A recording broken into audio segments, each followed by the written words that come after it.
Сказать по правде, много лет я скептически относился к игровому жанру вроде интерактивного кино. И если быть до конца честным, от него меня оттолкнула именно The Walking Dead, с которой я познакомился почти 10 лет назад, когда она только вышла. Тогда я не понимал, что это за игра такая, на которую по большей части нужно смотреть. Тем более в сеттинге апокалипсиса, в мире, охваченном эпидемией зомби-вируса, где по канонам обычно нужно уметь выживать.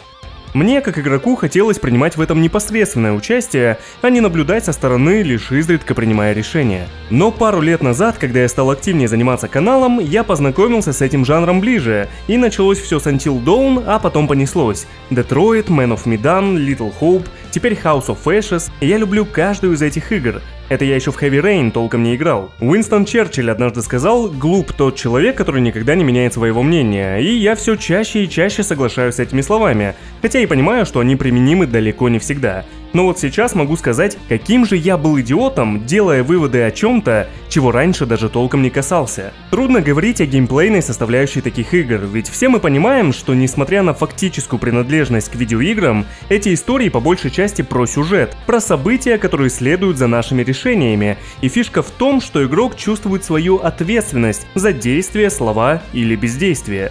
Только так это и работает. Нас заставляют сделать выбор, а потом показывают, к чему он привел. И на мой взгляд, вот эта основная часть интерактивного кино, то есть сюжет, не везде превосходит уровень фильмов категории «Б», но от них ведь этого особо и не ждут, лишь бы было захватывающе, интересно и хоть немного страшно. Вот и я не ждал, что, решив поиграть в «Ходячих мертвецов» в перерыве между играми The Dark Pictures Anthology, потом просто не смогу от них оторваться. Вернувшись к тому, с чего начинал знакомство с жанром, в первую очередь я стал злиться на себя из-за того, что столько лет игнорировал эту серию, притом играя в аналогичные игры. Да, первые полчаса игры по-прежнему нужно перетерпеть, но какими эмоциями она за это отплатит, просто не передать. Это индивидуально, как и часть сюжета, основанная на наших решениях. Видео будет долгим и, уверен, интересным. Для сравнения некоторых моментов мы с вами будем обращаться к сериалу и первоисточнику, то есть комиксам, с которыми я тоже захотел познакомиться благодаря серии игр The Walking Dead.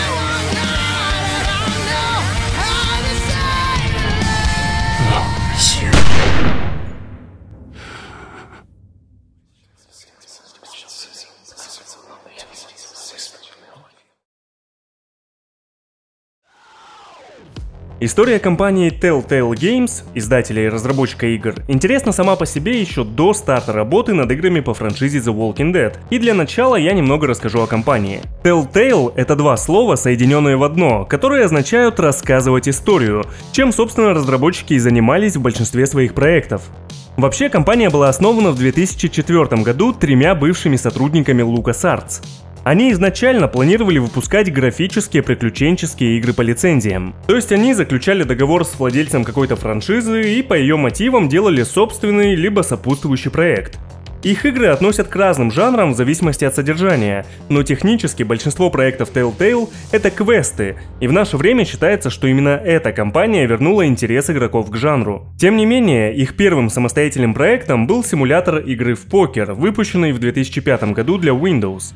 Насколько известно, каких-то особых надежд на эту игру они не возлагали, и работа над ней в первую очередь была проверкой собственного движка и практикой в его освоении. Игру в целом приняли хорошо, несмотря на отсутствие мультиплеера. Спустя всего полгода они выпустили квест Bone Out from Boneville и следом взялись за игру по мотивам сериала CSI: Место преступления, правда ее издателем выступили Ubisoft. Это была первая игра, которая преподносилась как сериал и делилась на несколько эпизодов, хотя она сразу продавалась целиком. Разве что на PlayStation 2 был эксклюзивный 6-й эпизод. Некоторое время Telltale плотно работали с этими лицензиями, но между делом они поборолись за права на франшизу Sam & Max, а было все так.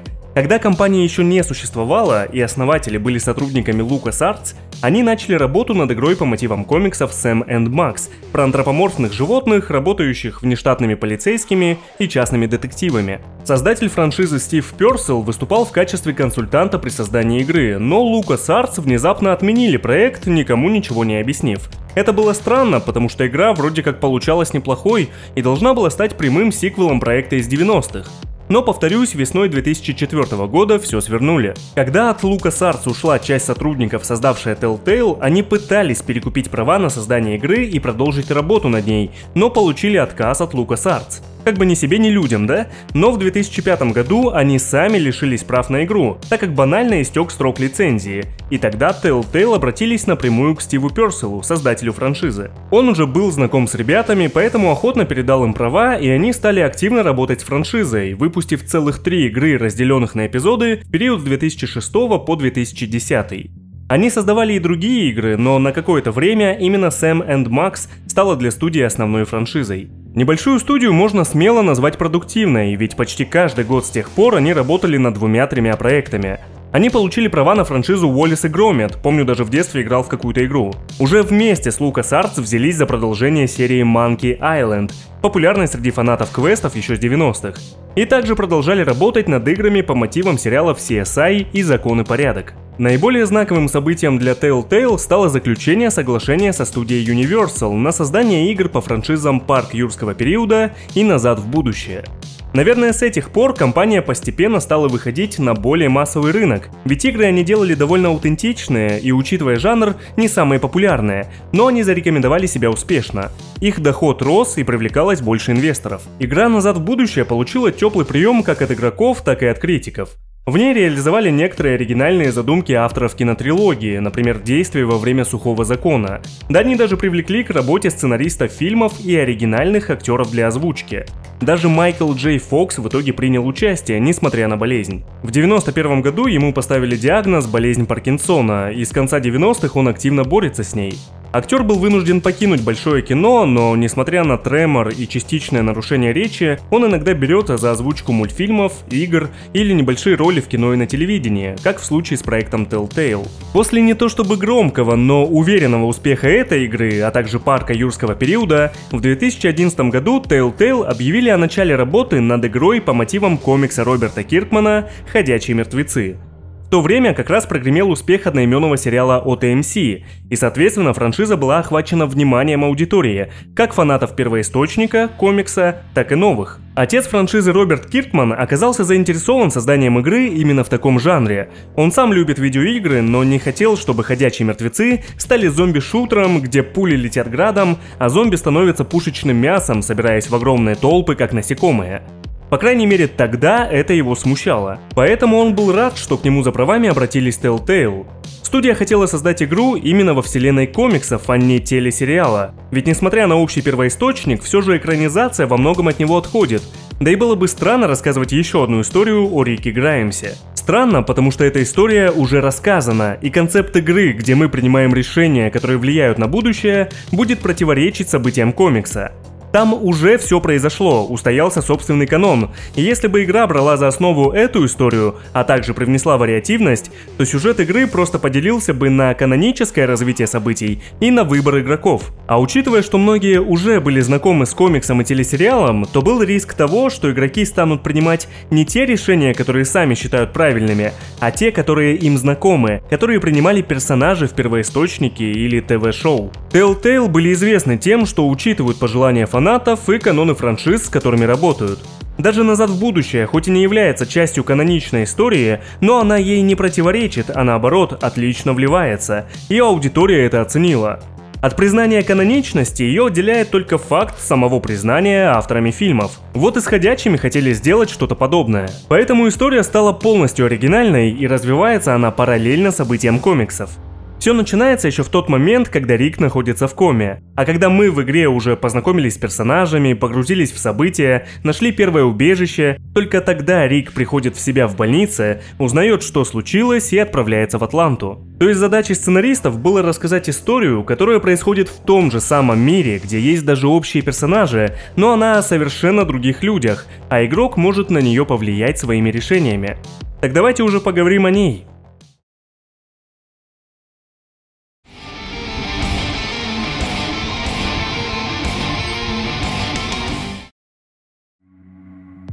Игра выходила эпизодами, среди которых 5 основных и еще плюс 1 в качестве DLC, лишь косвенно связанный с предыдущими. Первый эпизод вышел в апреле 2012-го, и его основная цель – познакомить с миром, персонажами и оценить отклик аудитории. Ну и уточню, что рассказ я построю на собственном опыте, своих решениях, но периодически буду упоминать альтернативные варианты. История начинается с Ли Эверетта, преподавателя истории. Его везут в окружную тюрьму штата Атланта из-за того, что он убил местного сенатора, который спал с его женой. Но на фоне общей трагедии личное отходит на второй план. Внезапно на дороге появляется человек, которого водитель, офицер полиции, случайно сбивает, и машина отправляется в кювет. Ли выжил, хоть и поранил ногу в аварии, а вот офицеру так не повезло. Еще не понимая, что происходит, Ли пытается привести полицейского в чувство, но тот на него нападает, а после к месту аварии сходится все больше и больше изуродованных людей. Раненый Ли пытается бежать и находит временное укрытие в доме неподалеку. Изучив дом, Ли обнаруживает, что внутри никого нет, только запись на автоответчике, где женский голос обращается к няне и дочке. Сначала женщина говорит о том, что они с папой задержатся в саванне из-за того, что какой-то сумасшедший напал на отца и им нужно обратиться в больницу. Последнее же сообщение – это почти прощание. Женский голос слезно просит дочку обратиться в полицию и несколько раз повторяет «Мы любим тебя» через страшные человеческие крики на фоне. В доме, кстати, тоже оказалось небезопасно, но сначала Ли находит рацию и через нее к нему обращается девочка. Она говорит, что прячется в домике на дереве и ему нужно быть тише. Ли убеждает ее, что он не монстр, и девочка верит, она сообщает, что ее зовут Клементина. Она рассказывает, что ее родители уехали на отдых в саванну, а ее оставили с няней, которая не заставляет себя ждать. Внезапно она в виде зомби нападает на Ли. Отбиться ему помогает Клементина, вовремя подоспевшая с молотком в руках. Герою становится очевидно, что девочка смышленая и отважная. Она трясется от страха, но прибежала к нему на помощь, и с этих пор они будут заботиться друг о друге. Знаете, хочется сказать, что я не люблю, хотя нет, не так, я терпеть не могу персонажей детей, подростков или просто тех, кого преподносят беспомощными в играх. Они часто играют роль катализатора и спутника главного героя, но также часто они просто раздражают клишированным поведением и лично мне мешают играть с комфортом. Я вот очень люблю 4-й Resident Evil, но ненавижу сегменты, где за нами таскается Эшли. Хотя она далеко не ребенок, но суть та же. Эти крики, эти тупые твисты с капризами, то помоги Леон, то пошел ты Леон, то опять помоги Леон, здесь же монстры, ты чё меня не спасаешь? И главный герой обычно такой, ну да, она в опасности, она не виновата, ей страшно, да виновата, тебя спасают, заткнись и ходи молча, а тебя все равно толку нет. Вот тут она решила бежать, окей, пускай эти титры, это приключение было классным. Тащите новую Эшли, с этой все понятно. Я даже не могу передать словами, как в сериале «Ходячие мертвецы» меня бесил Карл, сын Рика. Настолько, что в какой-то момент я дропнул просмотр где-то на 5-м сезоне и вернулся только спустя месяцы, если не больше. Сейчас, кстати, похожая ситуация с его дочерью. То ее делают полноценной боевой единицей, и она кромсает ходячих и людей как ниндзя в прямом смысле, то все вокруг вспоминают, что она ребенок, и давай-ка ты иди прячься. Единственный, кто почему-то не раздражает, это Атрей из God of War. И начиная играть в ходячих, я понимал, что девочка имеет важную роль в сюжете, и начал ненавидеть ее уже заранее, но оказалось зря.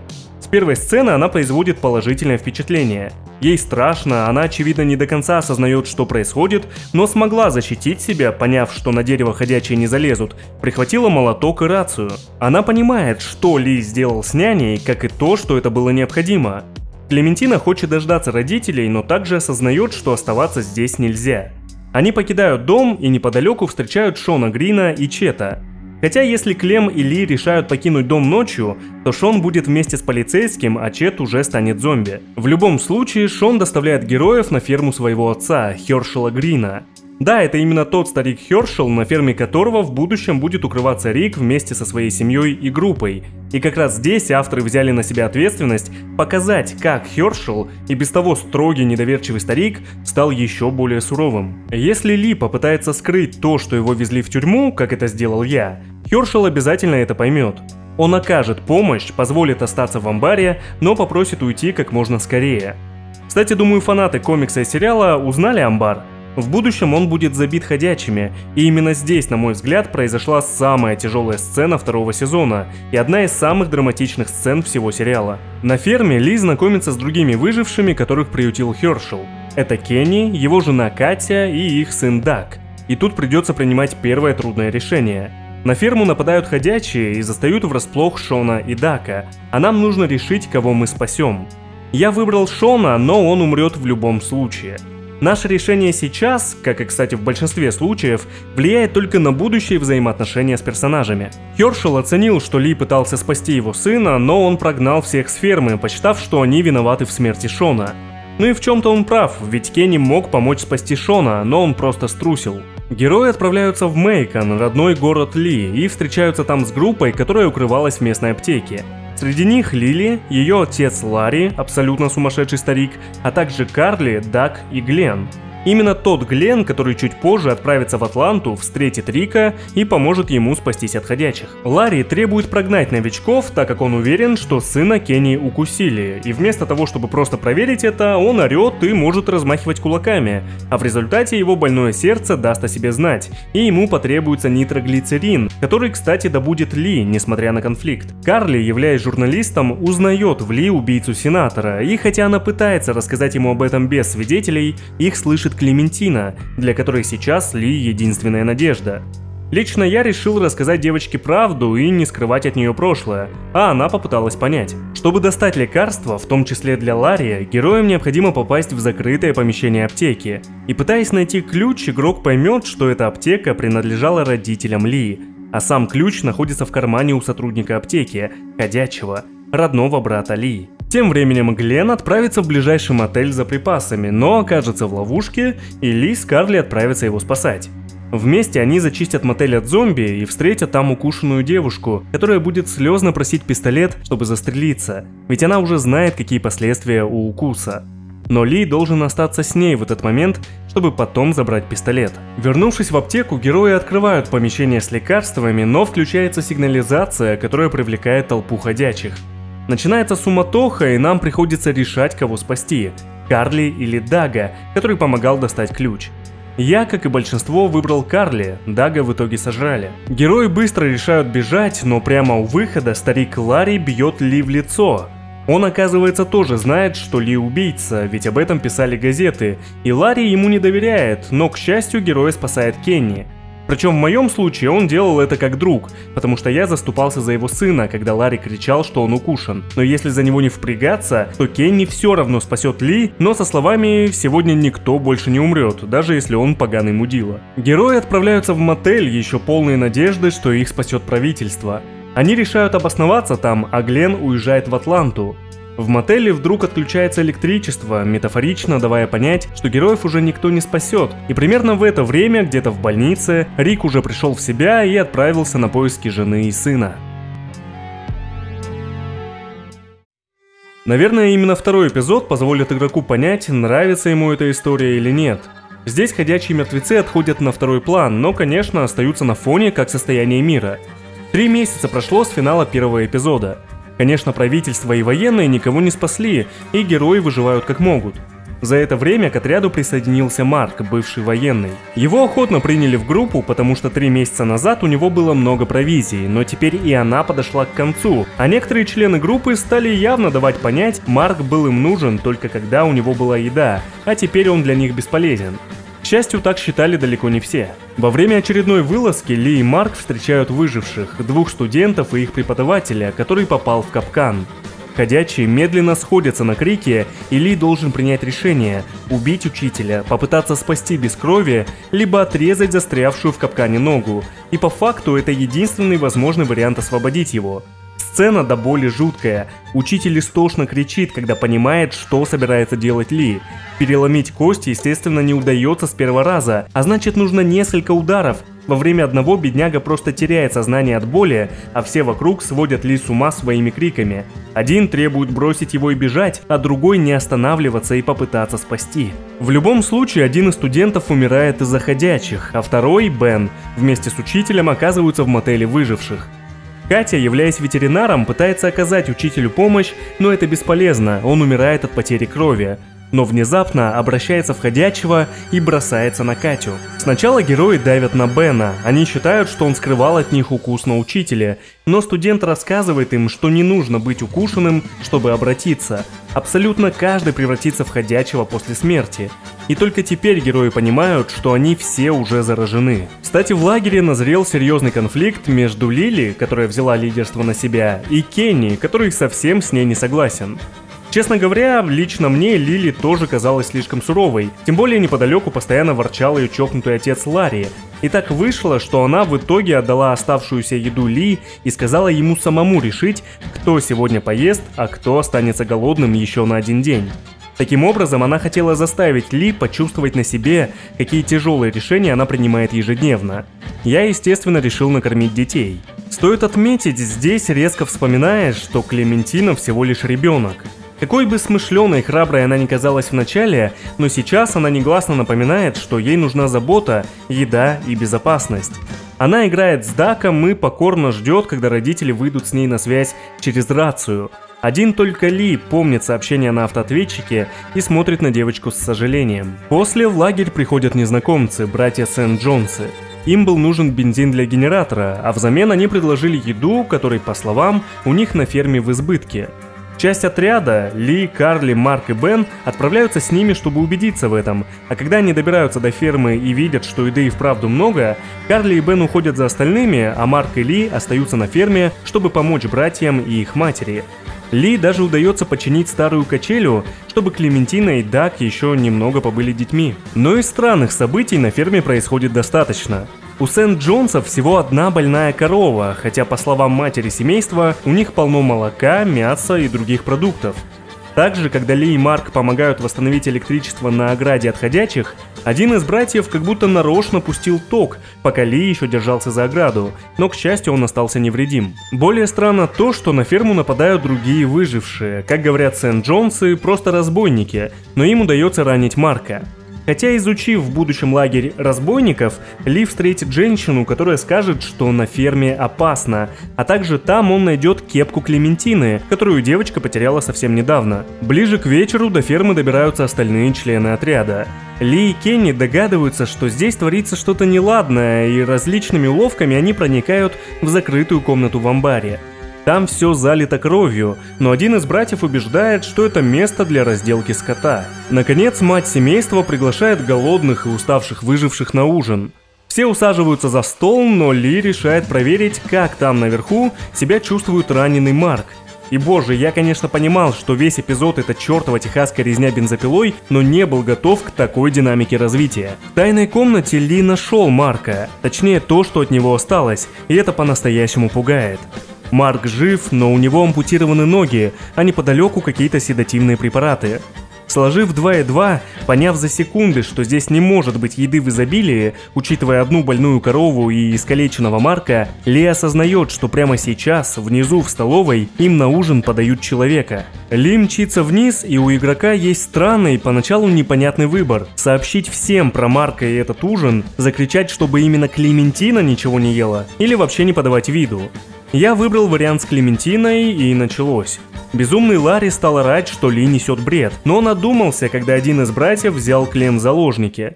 Начинается безумие, монологи матери о том, что все они и так должны были умереть, а кульминацией становится Марк, который без ног спустился и приполз в столовую. Важно сказать, что я никак не смогу передать настоящего ощущения во время игры, этих эмоций. Когда хватают Клементину, у Ли есть несколько вариантов реакции. Каждый из них – это ярость. И выбор тут ни на что не повлияет, это только возможность игроку отреагировать, обозвать Сент-Джонсов, закричать «я убью вас» или что-то еще. В моем случае Ли вырубили прикладом, он успел выкрикнуть только «Клементина». Ли очнулся в морозильной камере вместе с остальными. Их не убили только потому, что они еда, и в живом виде они могут храниться дольше. Трезво мыслить помешал старик Ларри, у него случился очередной приступ. Его дочь пыталась привести отца в чувство, но кажется, что бесполезно, и тут сразу очередной шокирующий момент. Кенни наводит панику, ведь если Ларри умрет, то он вот-вот обратится, а справиться с огромным сильным ходячим они не смогут, поэтому он настаивает на том, чтобы добить его, но Лили защищает отца, она верит, что он еще жив. Тут нужно выбрать чью-то сторону.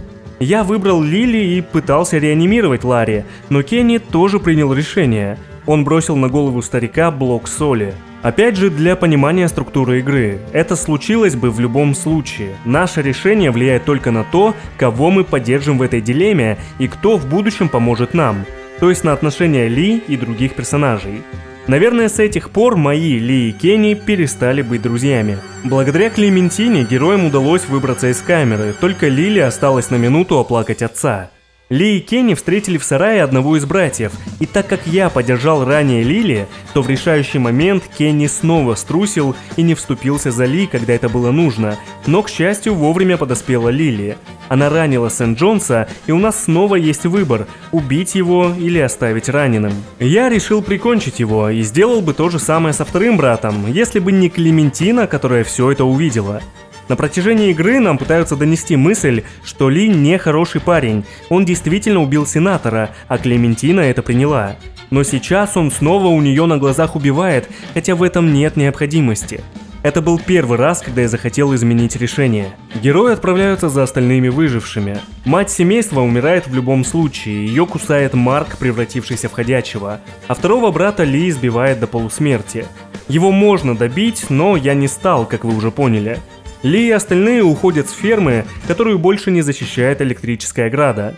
Последний Сент-Джонс остается живым, кричит что-то вслед, но к нему медленно сходятся мертвецы. По пути к лагерю все еще голодные, измученные выжившие внезапно натыкаются на открытый автомобиль, заполненный провизией. Они решают, что делать, забрать содержимое или оставить. Клементина просит ничего не трогать, и в моем случае Ли встает на ее сторону. Карли достает ей куртку, а остальные разбирают чьи-то запасы, опрометчиво брошенные на дороге. Прошло 2 недели после событий на ферме. Настроение в лагере становится критичным, припасов и лекарств нет, периодически на мотель нападают мародеры, а в группе выживших зреет серьезный конфликт. Кенни упорно настаивает на том, что пора ехать в другое место, искать лодку и убираться подальше от больших городов. В целом многие с ним согласны, но пока не все готовы, да и Лили еще не оправилась после смерти отца. Эпизод начинается с того, что Ли и Кенни отправляются за припасами в ту самую аптеку, где несколько месяцев назад укрывались. Игрок может заметить, как город изменился за это время. На улицах появилась брошенная военная техника, и среди ходячих стали появляться бывшие военные. Очевидно, они пытались принять какие-то меры. Сначала кажется, что героям ничего не угрожает, но вдруг неподалеку появляется женщина, которая своими криками привлекает ходячих. Спасти ее уже не получится, но у нас есть выбор – убить ее и прекратить страдания или оставить на съедение мертвецам. Тогда она будет еще долго кричать и мучиться, но ходячие отвлекутся на нее, и у наших героев будет больше времени на сбор припасов. В любом случае, ходячие проникнут в аптеку, и тут станет явным результат наших прошлых решений. Если ранее мы не поддерживаем Кенни, то сейчас он не станет помогать Ли в нужный момент. И вот с этих пор для меня персонаж стал отрицательным до конца игры. Вернувшись в лагерь, Ли узнает от Лили, что среди выживших завелся вор. Она уверена, что кто-то ворует припасы, хотя некоторые считают, что у нее просто паранойя. Тем не менее, Ли решает проверить это и, к удивлению, обнаруживает, что Лили была права. Кто-то действительно воровал припасы и прятал в тайнике у мотеля. Между делом Карли настаивает, чтобы Ли сам рассказал всем о своем прошлом, о том, что он убил сенатора, и я тоже посчитал это правильным решением. В моем случае все отреагировали нормально, даже Кенни, который из друга уже стал превращаться во врага. Даже его жена Катя, кажется, стала косо смотреть на Кенни, понимая, что он хладнокровно убил на ферме Ларри. Когда Ли все-таки находит пакет с украденными лекарствами, у героев даже нет особо времени разбираться, ведь на лагерь почти сразу нападают мародеры, которые еще и ходячих привлекли. Группа вынуждена защищаться и как можно скорее убираться оттуда, хотя в спешке они чуть не потеряли Дака, сына Кенни. В трейлере Лили начинает, прямо говоря, сходить с ума. Она бросается почти на каждого с обвинениями в воровстве и том, что случилось только что в мотеле. Из-за ходячего, попавшего под колеса, Кенни вынужден остановиться на несколько минут, и тут игрока снова заставляют нервничать. Лили решает здесь и сейчас выяснить, кто был виновен в произошедшем. Каждый пытается ее вразумить, но это бесполезно. Она пытается выдавить признание из Бена, но у нее происходит конфликт с Карли, и тогда... Let's just get back in the RV. That's not happening. You think you're some tough bitch, don't you? Like nothing can hurt you. But you're just a scared little girl. Get the fuck over it. Take a page from Lee's book and try helping somebody for once.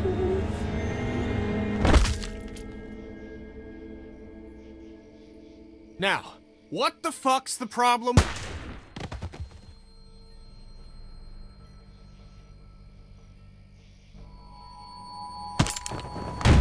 Drop it.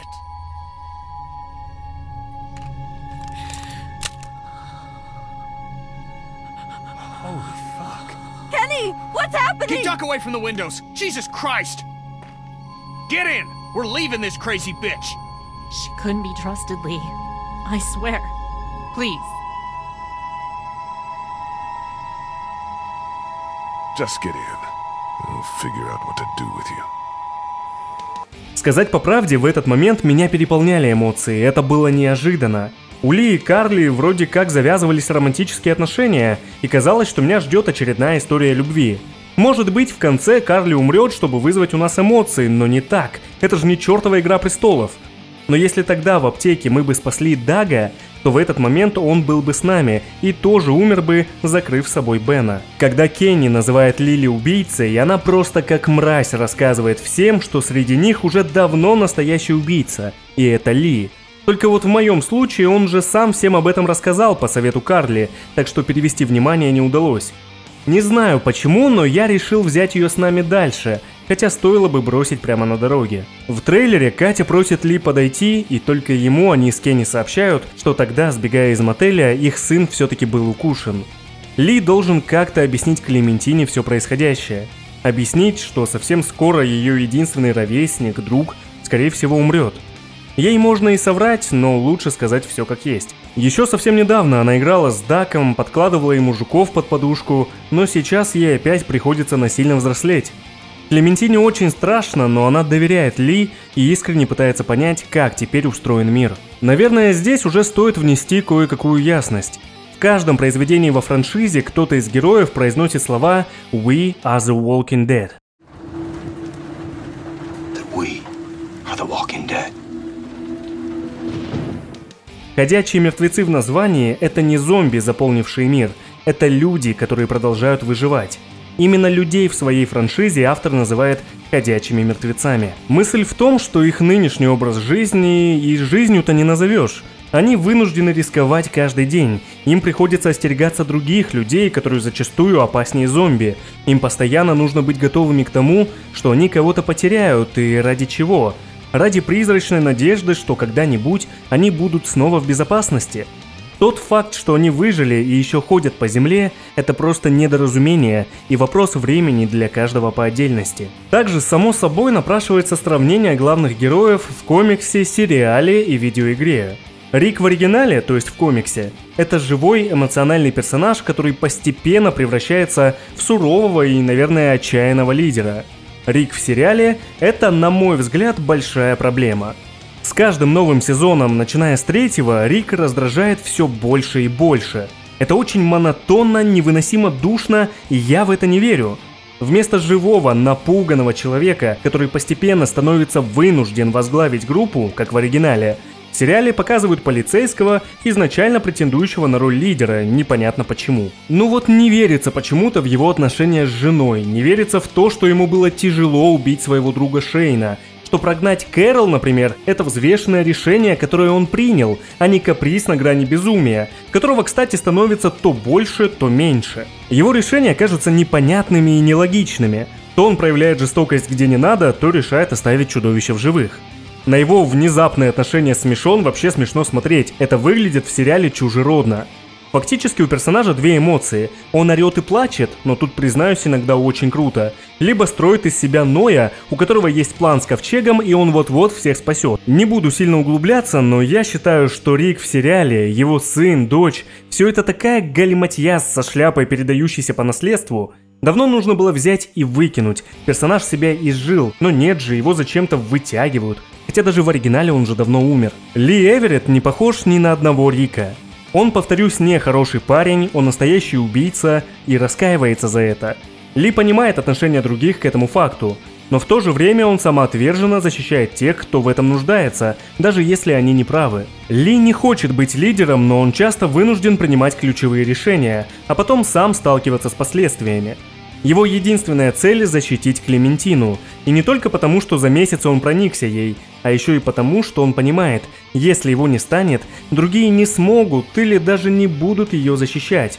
Просто так вышло, что ее жизнь напрямую зависит от его. При этом Ли не считает Клементину обузой, и если в какой-то ситуации она может помочь, он только попросит ее быть осторожнее. Конечно, игра позволяет отыграть истеричного папашку, но это явно не тот образ, который авторы создавали, это просто возможность для игрока. И стоит помнить, что Клементина все еще ждет родителей, у нее есть отец, и Ли, понимая, что родители скорее всего мертвы, не претендует на его место. Варианты, где Ли представляется отцом Клементины, расцениваются персонажами как ложь. Позже еще поговорим о персонажах, но пока вернемся к рассказанной истории. Группа вынуждена остановить трейлер, так как проезду мешает поезд, и объехать его невозможно. Но герои решают попытаться заставить его поехать. Он как раз направлялся в сторону саванны, куда группа и держала путь. Тем временем Лили, которую я, идиот, зачем-то оставил с нами, угоняет трейлер и просто бросает остальных выживших. Но в любом случае Ли и Кенни удается запустить поезд. Между делом мы даже находим мелки для Клементины и воду для Дака, а также встречаем еще одного выжившего, Чака. Он и до эпидемии был бомжом со страстью к алкоголю, но на удивление рассудительным. Казалось бы, уже можно отправляться в саванну, только вот Катя, в отличие от Кенни, понимает, что их сын уже умирает. Зная, что ее муж морально слабый человек, она решает сама отправиться в лес с пистолетом и сыном на руках, чтобы не позволить ему превратиться в ходячего. Сама сцена очень тяжелая. Авторам удалось сделать так, чтобы я, например, уже ненавидящий персонажа Кенни, снова стал ему сочувствовать. Сначала он раздражает тем, что не понимает очевидного. Дак уже не жилец. Он даже может броситься на Ли, если попытаться объяснить это. Но потом становится ясно, что Кенни все понимает. Он просто очень слабый. Ему тяжелее всех это принять. И вот в лесу раздается выстрел, но сценаристы не позволяют нам выдохнуть. Катя так и не возвращается. Ли и Кенни отправляются за ней и видят, что она не застрелила Дака, она покончила с собой, а мальчик начал превращаться. Ли может сам покончить с Даком, но я решил заставить Кенни сделать это, и как выяснится позже, это верное решение. Кенни еще не мог смириться со смертью сына, второго, кстати, а в итоге лишился и жены. В поезде Чак объясняет Ли, что несмотря на юный возраст, Клементина должна учиться выживать, теперь мир требует этого. Ли учит ее стрелять, немного постригает волосы девочки, чтобы никто не схватил ее за них, и объясняет, что Дак уже мертв. Наверное, это ключевой момент, который в будущем сильно повлияет на Клементину. Тем временем Бен, больше не способный скрывать правду, признается Ли, что это он воровал опиумные лекарства и передавал их мародерам у мотеля, в обмен на их обещание не вредить лагерю. Получается, из-за него умерла Карли, был укушен Дак, а Лили отчасти оказалась права. В моем случае Ли был в ярости, но попросил пока ничего не говорить Кенни, не сейчас. Спустя некоторое время Кенни был вынужден остановить поезд. Дорогу преграждала огромная цистерна. И в это время отчаяния героям встречаются Амит и Криста, довольно позитивная пара выживших, которые помогают избавиться от преграды и сбежать от надвигающейся орды ходячих. Следующий, 4-й эпизод приняли прохладнее всего, и он действительно не самый насыщенный, его даже называют филлерным, но я тут не согласен, кое-что значимое происходит. Герои наконец прибывают в саванну, и теперь им нужно найти лодку, согласно плану, которого придерживается Кенни. Когда группа находится прямо посреди города, кто-то неизвестный бьет в колокол на крыше колокольни, а на шум стягиваются ходячие. Естественно, выжившие оказываются в опасности, и несколько мертвецов почти добираются до Клементины, но девочку защищает Чак. Он требует, чтобы остальные бежали, и уверяет, что с ним все будет в порядке. Герои укрываются в доме, где Ли и Кенни наблюдают страшную картину. На чердаке находится мальчик, ставший ходячим, то ли из-за голода, то ли из-за обезвоживания, но явно закончивший мучительной смертью.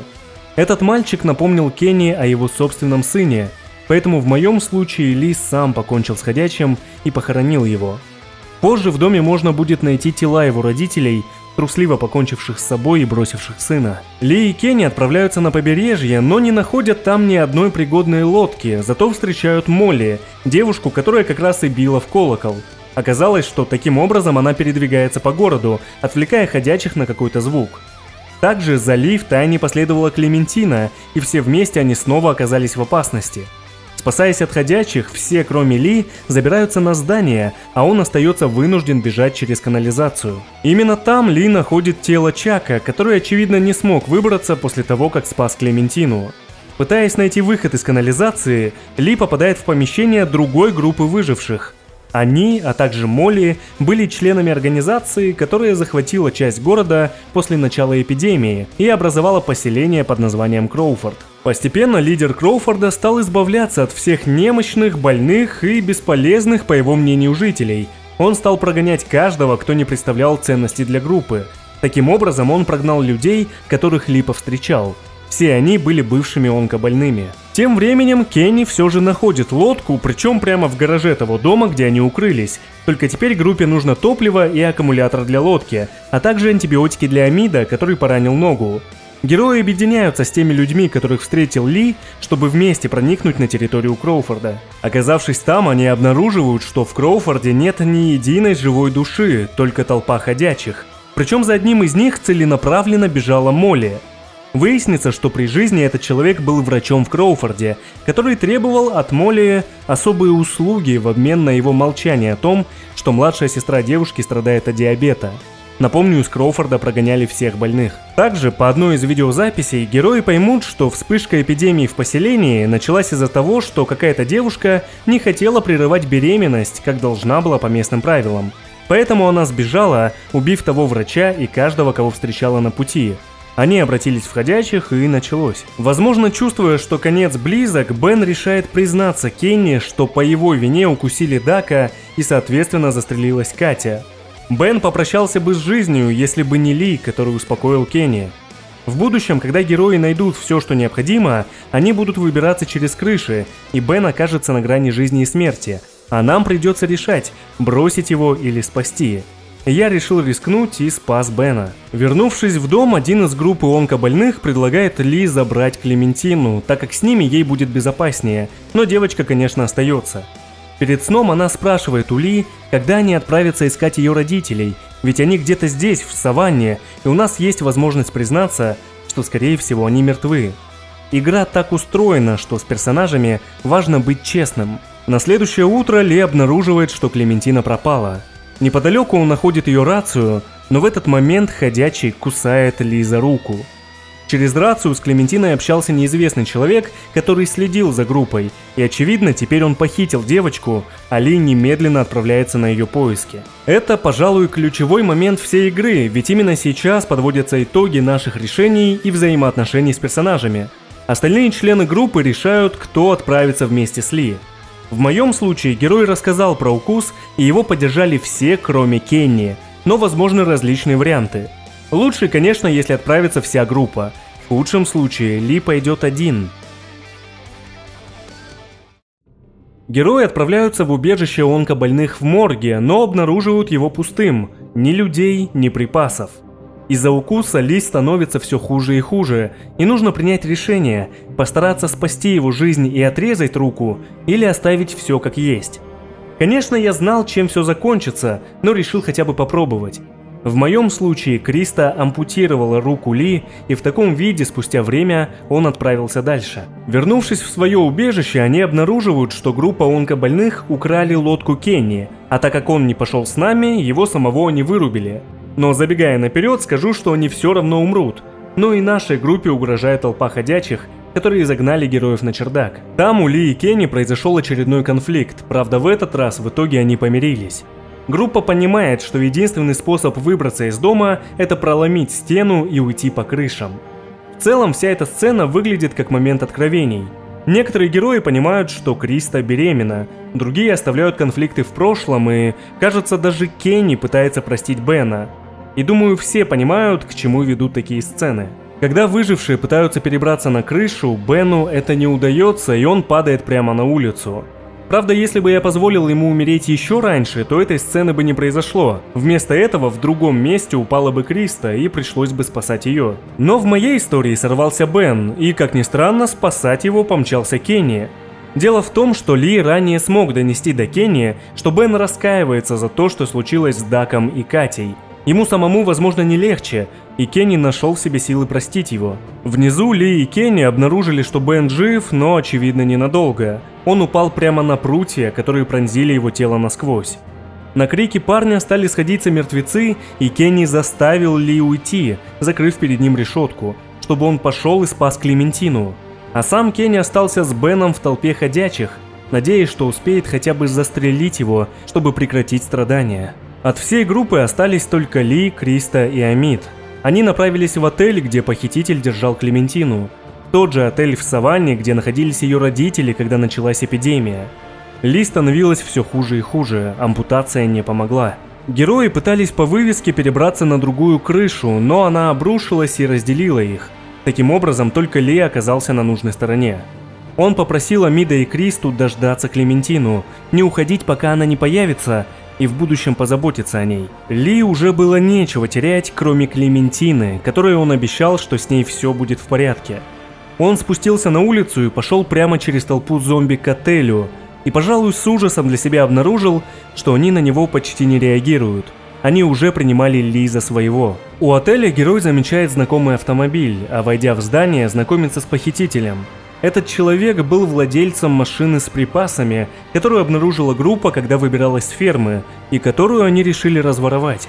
Несмотря на то, что в моей истории Ли и Клементина не стали ничего брать, это не интересовало похитителя. Он рассказал, что в ту ночь они с женой отправились искать сына, поэтому и бросили спешно машину. А когда вернулись, увидели, что ни еды, ни воды, ни лекарств и даже теплых вещей не осталось. Остальные забрали абсолютно все. Сына они так и не нашли, а после жена этого человека забрала еще и дочь и уехала от него, посчитав, что он не в состоянии позаботиться о своей семье. Он нашел их на дороге через день, мертвыми. С тех пор у него явно не все в порядке с рассудком, он даже носит голову жены с собой в сумке. Но он не желает вреда Клементине, а совсем наоборот. Этот человек следил за группой несколько недель и считает, что Ли угроза для девочки, потому что с ним она много раз оказывалась в опасности.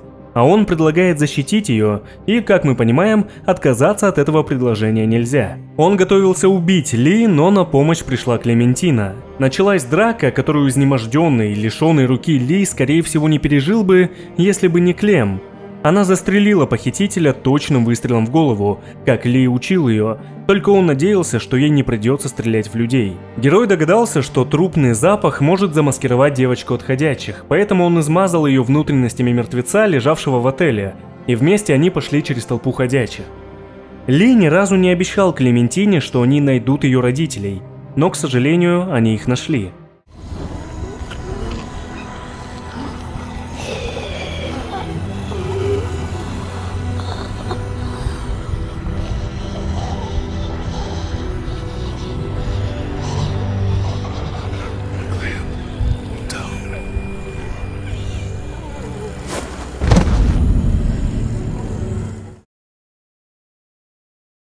Придя в себя, Ли обнял Клементину, а на игрока свалили сильную драму, если понимать. Девочка только что увидела своих мертвых родителей, но у нее даже не было минуты на то, чтобы примириться с этим, перед тем, как придется расстаться со вторым отцом, ведь именно в этот момент даже Ли понимает, что кроме него у Клементины никого не осталось. Последний урок – никогда не загоняй себя в ловушку. Каким-то чудом Клем затащила Ли в помещение, из которого так просто не выбраться. Был нужен ключ, находившийся у ходячего неподалеку. Ли заранее сказал Клементине, чтобы она его пристегнула, а сама достала ключ и оружие. Ему пришлось беспомощно смотреть, как девочка противостоит ходячему, всего одному, но для нее настоящей угрозе. И вот, когда она достала ключ и можно было уходить, Клементине пришлось принять, возможно, самое тяжелое решение. Ли уже не мог никуда идти. Либо он обратится, либо она отпустит его. Но правильный выбор кажется очевидным.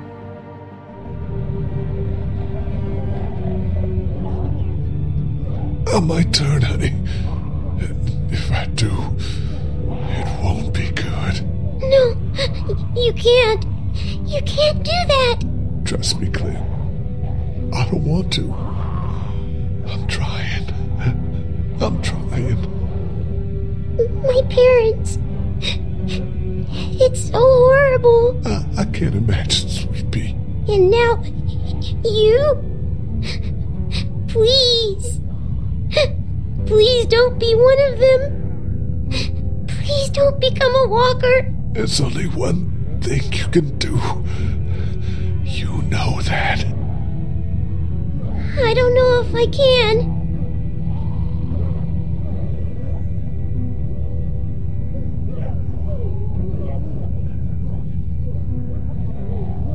You have to shoot me, honey.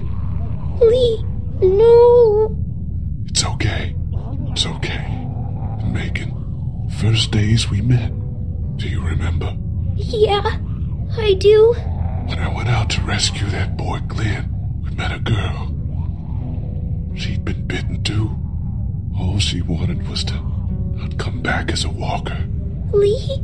And I remember how hard it was to do that. But I'm glad I did. You don't want to see me like one of them. Okay, Lee.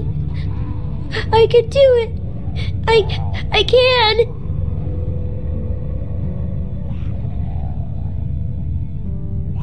Find Omid and Krista. They're probably looking for us right now. Stay on high ground. Don't go too far. You'll find them. They'll take good care of you.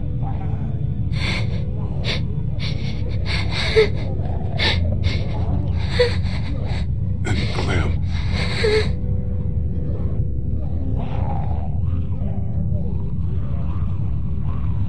And always keep moving. You're gonna want to find someplace like the motor inn, but that's just not safe. Why not? Those places are just targets. Move as much as you can. And also,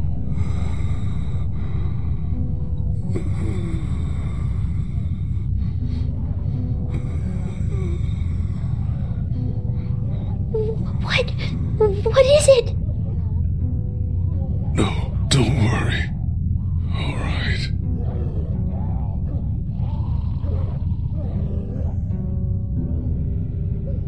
I'll miss you.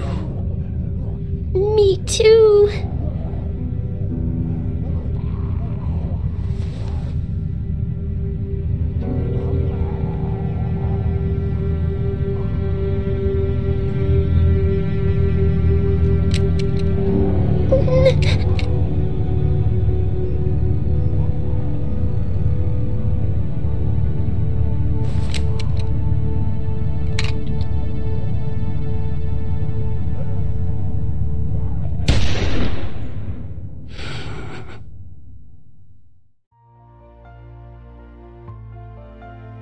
Знаете, не могу сказать, что я эмоциональный человек, но история, рассказанная в The Walking Dead, меня сильно тронула. Дважды даже глаза намокли, признаюсь честно.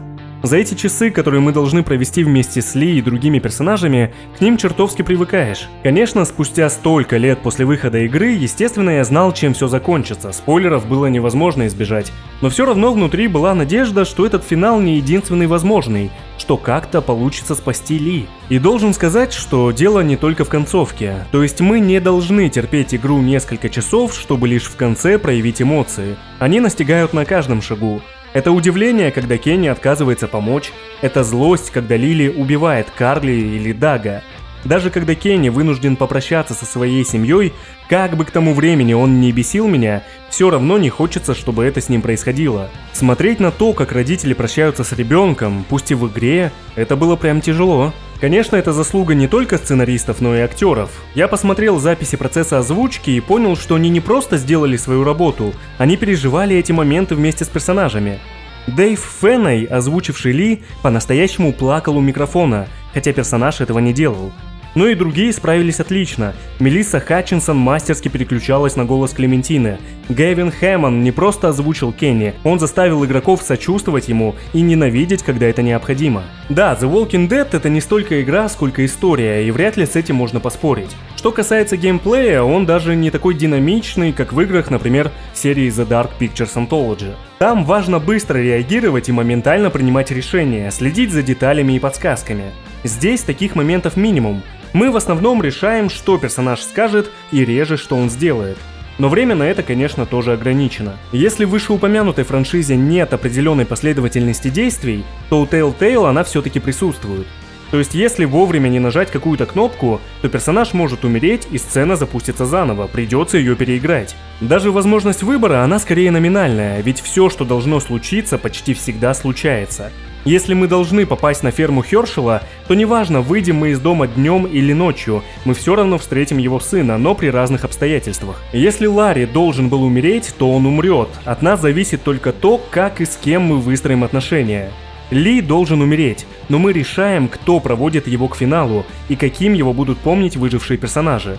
Особенно учитывая, что сохранение переносится в будущие игры. Я могу еще очень долго восхищаться этой игрой и ругать ее, поверьте, есть за что, там полно странных и нелогичных моментов. Но все-таки у меня она оставила сильное положительное впечатление. Видимо, как и у многих, учитывая множество наград от разных источников и в разных категориях. За персонажей, за сценарий и музыкальное сопровождение. The Walking Dead в том числе стала игрой 2012 года. Конечно, я сразу принялся за продолжение, но, по правде говоря, снова был настроен скептически. Ли мертв, нам придется играть за маленькую девочку, возможно, градус эмоциональности и жестокости станет куда ниже. О, если бы.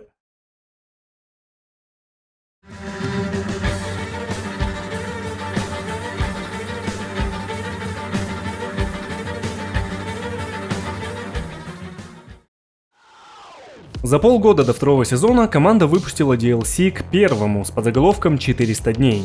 Дополнение содержит 5 небольших историй, действия которых происходят в течение первых 400 дней после начала эпидемии. Студия открыто признает, что DLC существует лишь для того, чтобы скрасить ожидания перед выходом второго сезона, и особой ценности для общего сюжета оно не несет. Но если пройти дополнение, а потом перенести все сохранения во второй сезон, то история получается более цельной. В DLC есть несколько персонажей, которыми нам нужно поиграть. Их истории самобытные, но каждый из них в конце оказывается в одном лагере, куда приходит женщина по имени Тавия и предлагает им стать частью одной большой общины, где безопасно, много припасов и людей, возможно, друзья и родственники выживших. В зависимости от того, как мы играем, кто-то из персонажей согласится, кто-то откажется, а могут принять единогласное решение. В моем случае только 4 персонажей из 3 историй согласились пойти с Тавией. Это Уайт, Шелл и Бека, которых я просто встречу во втором сезоне, а также Бонни, и вот она сыграет ключевую роль в моей будущей истории. В эпизоде за Бонни мы узнаем, что она бывшая наркоманка, которая случайно убила одну женщину из своей группы. В этом эпизоде, конечно, я ей сопереживал, но знал бы, какой она станет сволочью, то просто ради фана несколько раз провалил бы QTE, чтобы посмотреть, как ее мочат. Ну ладно, об этом позже. В других эпизодах мы можем посмотреть на состояние мира в разное время после начала эпидемии, а главное, DLC, конечно, учитывает события первого сезона. Здесь мы узнаем, что та группа онкобольных, которые украли у нас лодку, в итоге все окажутся убиты. А в другом эпизоде я увидел тело Карли, лежащее у дороги. Напомню, ее застрелила Лили. Не могу сказать, что дополнение необходимо для целостности картины, как бы и без него будет понятно, что к чему. В моем случае только один эпизод создает бэкграунд для персонажа, для Бонни. Но если подумать, то знание о том, кто она, даже наоборот путает. Ты думаешь, что она своя и принимаешь неверные решения. Но давайте уже перейдем к основным персонажам второго сезона The Walking Dead. После смерти Ли, Криста и Амит все-таки нашли Клементину и, как обещали, стали заботиться о ней.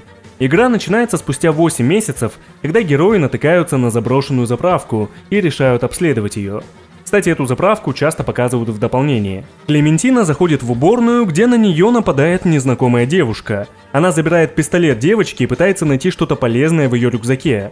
А Мит решает проверить, все ли в порядке с Клементиной, и застает грабительницу. Ему бы удалось тихо добраться до нее, но входная дверь предательски выдает его присутствие. You're just a little fish. You gonna cry, little fish? This your daddy? What a bozo.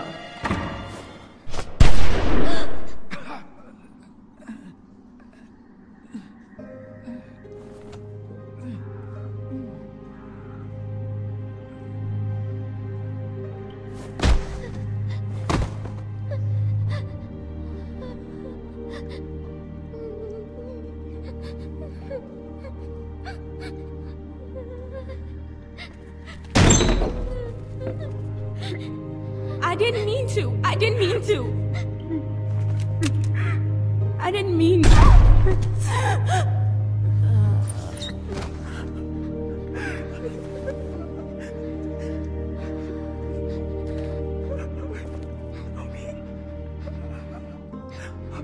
Oh God.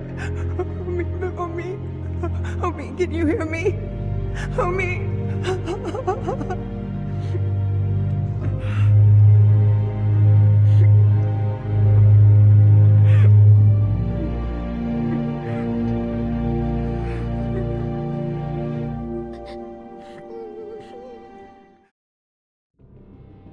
Уже спустя 1,5 года мы видим, что Криста потеряла ребенка, и ей очень тяжело видеть Клементину.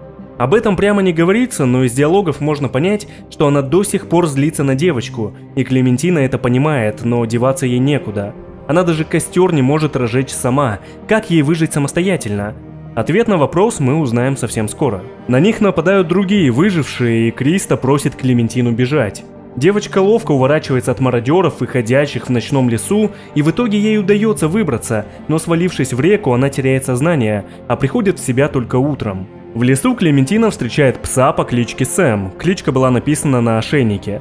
Он приводит девочку в брошенный лагерь, и там Клементина пытается найти хоть что-то съедобное.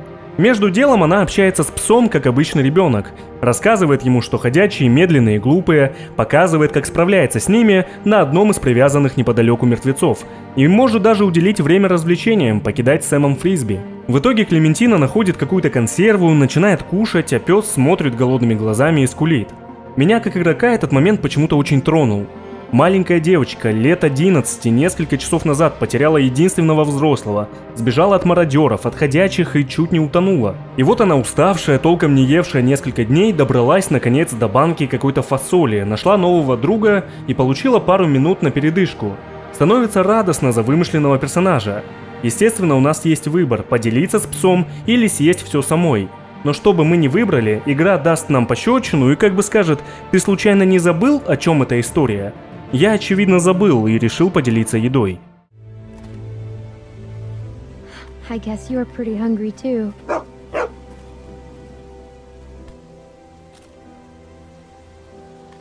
Here you go. Hey, don't eat it all.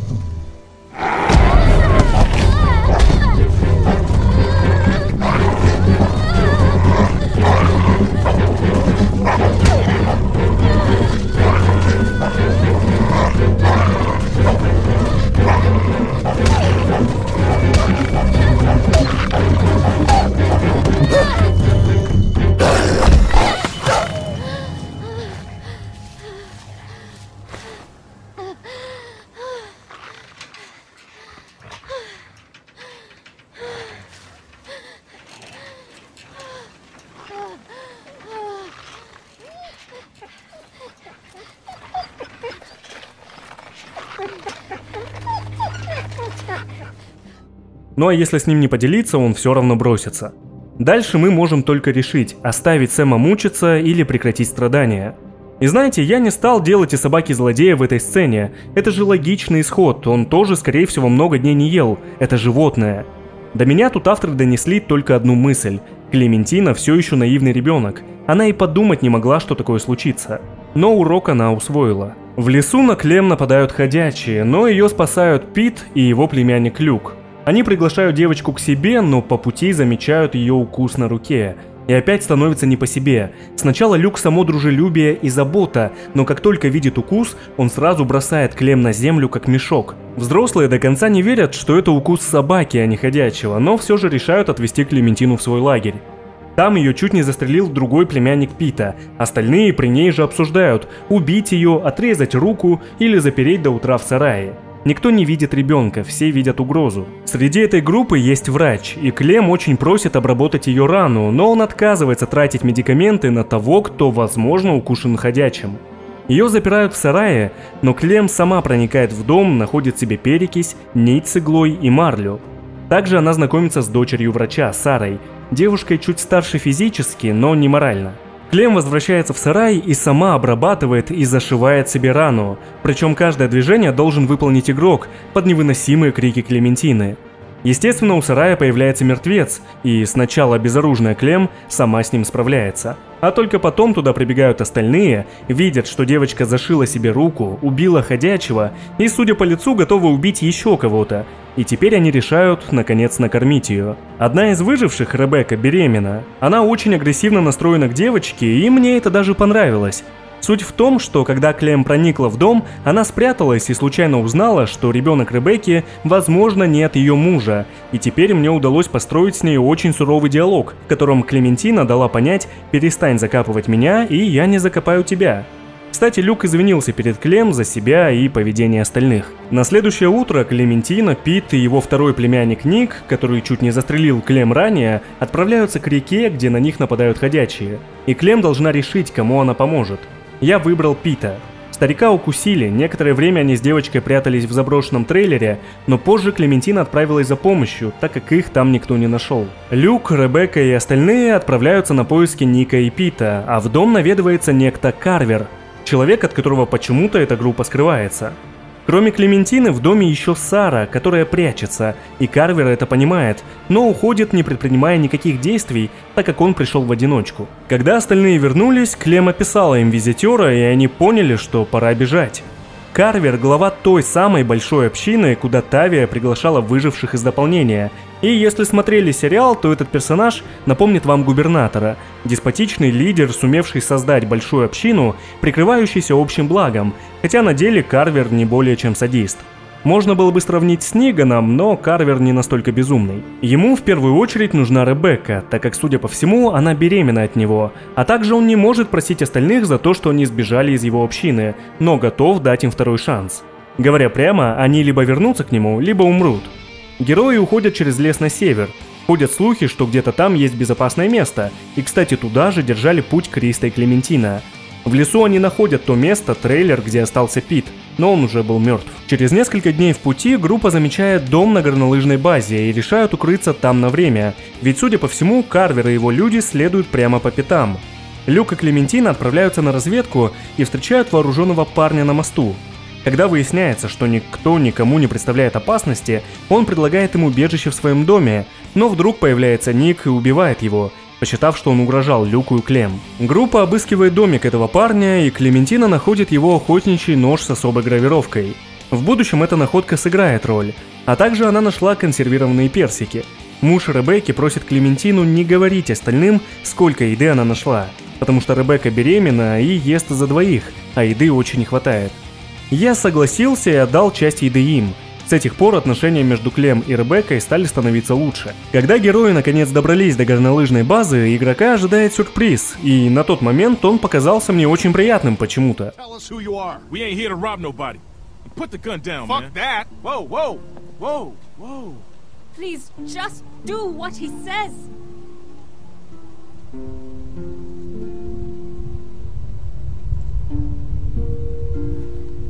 Kenny.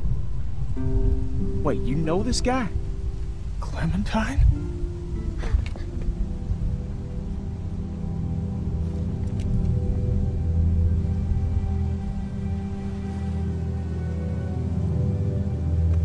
I'll take that as a yes. These people with you? We can talk inside. Great. I just started dinner. Оказывается, тогда в саванне Кенни удалось сбежать от ходячих. На самом деле, насколько мне известно, в первой игре планировали его убить, но вырезали сцену смерти, чтобы вернуть персонажа во втором сезоне, и я думаю, не напрасно. Здесь Кенни также сыграет важную неоднозначную роль. У Кенни появилась новая женщина, их группа не нуждается в припасах и даже готова праздновать Рождество. Был интересный момент, когда все сели за ужин, после того, как нарядили елку, и нам предоставили выбор – сесть за стол с Люком и нашей группой, или Кенни и его людьми. Я выбрал Люка, и Кенни явно расстроился. Но позже он подсядет к нам, и мы поймем, что с его головой уже не все в порядке. Даже его женщина расспрашивает Клем, каким Кенни был раньше. Он действительно очень часто меняет настроение с доброжелательности на ненависть. Но все же это Кенни. Они с Клем так много прошли вместе, их объединяет память о Ли и о том, что он делал для остальных. Единственное, что смущает, так это то, что группа все никак не дождется одного из своих, который тоже ушел на разведку несколько часов назад. Тем временем герои замечают в окне какую-то девушку. Это Бонни, которая говорит, что ищет припасы. Люди Кенни, точнее конкретно Уолтер, щедро делятся с ней консервами безвозмездно. Он просто хороший человек и хочет помочь нуждающимся, раз у него есть такая возможность. Постепенно Клем и Ребекка находят общий язык, а Люк находит фотографию, на которой вместе с Уолтером стоит тот самый парень, которого Ник застрелил на мосту, Мэтью, а у Клементины в рюкзаке лежит его нож. Обстановка очень быстро накаляется, и кажется, из друзей новые знакомые становятся врагами. Клементина попытается спрятать нож, но окажется поздно, Уолтер уже нашел его и ждет ответов. Он и Мэтью были парой, поэтому для него потеря особо личная. Я решил ничего не скрывать и заставить Ника признаться, рассказать все как было, и Уолтер попытался понять Ника, но времени на это было слишком мало. Вернулась Бонни вместе с Карвером. Эта сука в его общине, и она привела Карвера к тем, кого он искал.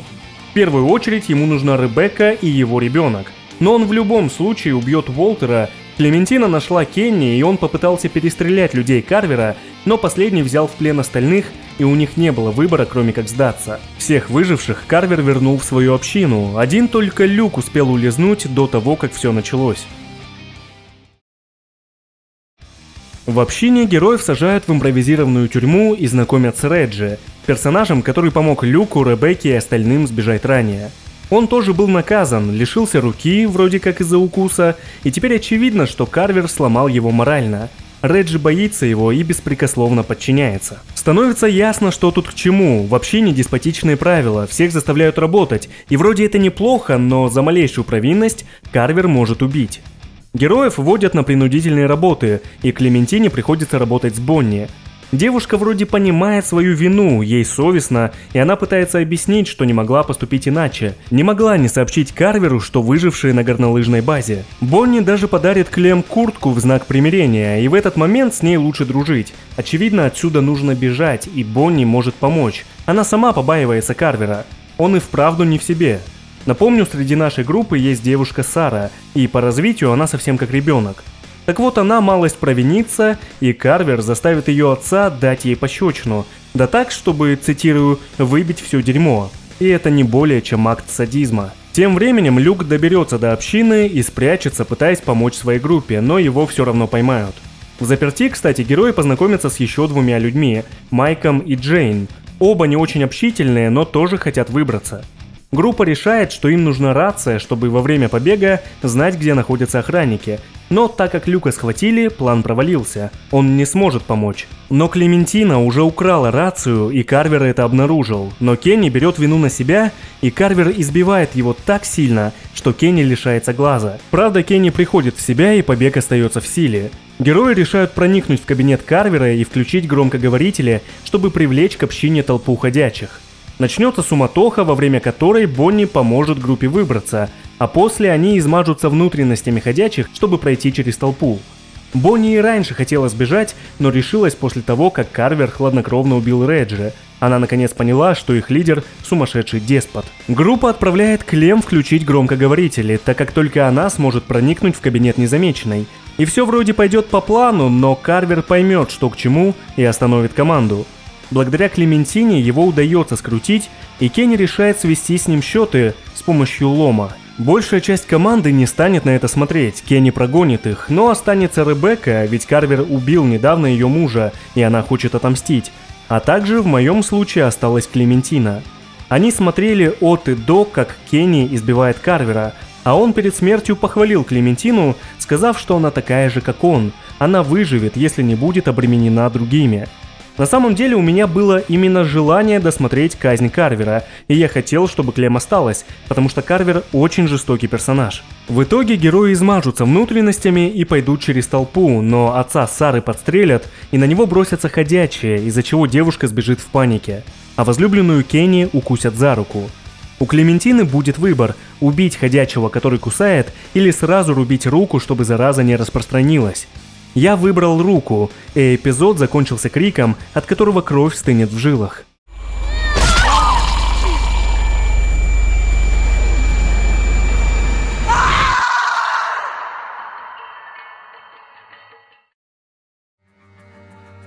На крик сходятся мертвецы, и я посчитал, что женщину уже не спасти. За это Кенни будет долго ненавидеть Клементину, посчитав, что у нее не было права на это. А я заметил, глядя на предполагаемые варианты выбора, что играю уже не ребенком, несмотря на возраст. Джейн помогает Клем и Ребекке выбраться из толпы, она отрывает ходячему челюсть и прикрывается им как щитом от других. Если читали комикс или смотрели сериал, также делала Мишон, чтобы передвигаться более безопасно. Они идут к мемориалу, у которого договаривались встретиться, планируя побег. В моем случае там мы встретили только Майка, Бонни и Кенни. Ник и Люк отправились на поиски убежавшей Сары, а Клементина и Джейн решают пойти искать их. Джейн рассказывает о себе, о том, что она не любит группы, потому что не хочет кому-то привыкать и затем терять. Она верит, что люди продолжат умирать не своей смертью. Все они уже ходячие мертвецы. Тут есть интересный момент, когда Джейн обучает Клем убивать ходячих. Так как девочка маленькая, а цель это голова мертвеца, Джейн объясняет, что сначала лучше повалить врага ударом в ногу, а затем добить лежащего. И к слову, Клем будет использовать это и в будущем, в 3-м сезоне, где станет на порядок старше. Напомню, что именно игра вернула мне интерес к франшизе, стал читать комиксы и продолжил смотреть сериал. Господи, как я смеялся, когда показали маленькую дочку Рика с каким-то мечом, которая кромсает и мертвых, и живых, как самурай. Из-за контраста между игрой и сериалом это показалось таким сюром, бредом. Для Клементины один ходячая угроза, и в это веришь. Эта же девочка, не помню ее имя, еще даст фору самураям. Где бы найти сил смотреть 11-й сезон? В общем, Ника они найдут мертвым, а вот Люк будет пытаться уговорить Сару пойти с ним, но девушка замкнулась в себе и не слушает никого, даже Клементину. Теперь я знаю, что Сару можно спасти, зарядив ей пощечину, как ранее это был вынужден сделать отец. Но я думал, что это напугает ее еще сильнее, поэтому в моей истории Джейн, Люк и Клементина спаслись сами, а Сара осталась в доме полном ходячих. Вернувшись к остальным, герои находят безопасное место, где Ребекка сможет родить, а потом они отправятся дальше на север. Там же Джейн и Клем встречают русского парня Арво, который ищет припасы для сестры. Его можно ограбить или отпустить, но я выбрал второй вариант. Джейн и Люк, кстати, переспят, а после девушка все-таки покинет группу, как и говорила Клем. Ребекка родит, но много времени на передышку у них не будет. Там холодно и все еще нужны припасы, поэтому герои отправляются дальше. Ближе к северу земля станет покрываться снегом, а группу встретят другие люди, те, с которыми выживает Арво. Судя по речи, все они русские. Они почему-то все-таки подумают, что наша группа их ограбила, и начнется суматоха, в которой никто сразу не заметит, что Ребекка умерла с ребенком на руках. За это время она очень сильно сблизилась с Клем, они помирились и помогали друг другу, но сейчас Ребекка обратилась и стала тянуться к младенцу. Чтобы предотвратить это, в моем случае Кенни выстрелил в Ребекку, и это спровоцировало вторую группу. Героям помогает Джейн, которая все-таки решила вернуться, судя по всему из-за Люка, и из русских остается один только Арво. Остальные думают, что Ребекка скорее всего умерла из-за потери крови. Арво под давлением вынужден вести группу в свое убежище. Перед коттеджем нужно перейти замерзшую реку, а за группой последуют ходячие, из-за которых лед треснет и Люк утонет. В моем случае в воду упала и Клементина, но ее, конечно, спасли. В убежище выжившие разводят огонь, находят припасы, а Кенни вроде как прощает Клементину. Он понимает, что она не из жестокости отрубила руку его возлюбленной, что она хотела помочь. Правда, перед этим он сильно избил Арво, а когда Клементина попросила остановиться, он спросил, с каких пор ей не нравится такое зрелище, ссылаясь на казнь Карвера. Но теперь они помирились, вспоминают Ли, а игрок должен решить, кого Клем поддержит. Кенни, который хочет отправиться на север, как и прежде, или остальных, кто считает, что там делать нечего, и лучше вернуться в общину Карвера, где полно припасов и, скорее всего, его последователи мертвы. Я решил поддержать Кенни в кои-то веке, потому что нам не показали, умерла Криста или нет, и я помнил, что она тоже держала путь туда, на север. Из-за этого решения ночью сука Бонни, сука Майк и сука Арво втихаря хватают припасы и пытаются скрыться на пикапе, который Кенни привел в рабочее состояние. Клементина слышит шум и пытается остановить их словами, но Арво стреляет в нее и попадает в плечо. Она теряет сознание и во сне возвращается в тот момент из первого сезона, когда Ли должен был сообщить о том, что Дака укусили. И это далеко не последний раз, когда в тяжелый момент ее сознание обратится к Ли. Клем приходит в себя в пикапе, который Бонни, Майк и Арво все-таки бросили и сбежали. За рулем Кенни, а рядом Джейн с ребенком Ребекки на руках. Они начинают спорить о том, куда ехать, на север или в супермаркет, где Карвер основал общину. Джейн уже поняла, что с Кенни не все в порядке, и хотела показать это Клементине. Дорога оказалась перекрыта, и Кенни отправился искать другой путь пешком. Он, кстати, относился к ребенку как к своему, как к шансу исправить то, что случилось с Даком, Катей и их первым сыном. Тем временем на пикап напали ходячие, и из-за снежной бури Клем и Джейн с ребенком разделились. Клементина находит зону отдыха, где как раз укрылся Кенни, и туда же прибегает Джейн, без ребенка. Узнав о том, что на них напали ходячие, Кенни обвинил Джейн и Клементину в том, что они бросили ребенка и попытался найти его, а Джейн сказала Клем, что сейчас покажет, кто такой Кенни на самом деле. Вернувшись, Кенни бросился на Джейн и началась драка. Дошло до того, что Джейн достала нож, пытаясь защититься, хотя и не планировала довести до такого. А нам нужно принять решение, помочь Кенни или Джейн. Я выбрал Джейн. Перед смертью Кенни извинился, как будто осознал все разы, когда был неправ, и не винил Клементину за ее решение. Джейн тоже пожалела о том, что зашла так далеко.